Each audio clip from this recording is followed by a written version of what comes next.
Hello and welcome to the Dacia Duster Explorers YouTube channel. My name's Adam and I'm one of the Dacia Duster Explorers.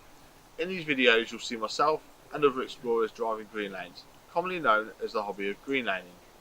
Some of these lanes can be easy, some can be incredibly difficult if not dangerous, but all offer a beautiful feeling of escapism. If you have any doubt about the green lane you're driving, get out and walk the lane first, making a mental note of places to turn around a period and thinking about strategies to overcome difficult sections, because reversing after a failed attempt to get along the lane can be incredibly difficult and very risky.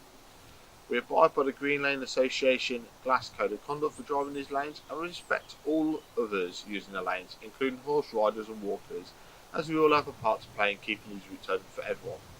If you're thinking of green laning yourself, please consider joining the Green Lane Association to help fight to keep these lanes open and to help you understand more about this hobby. They also have a Trailwise 2 website which will significantly aid in your planning.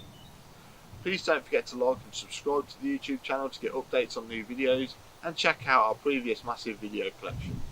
For more information head to the website www.daciadusterexplorers.co.uk, and finally, thanks for watching, stay safe and enjoy your trips.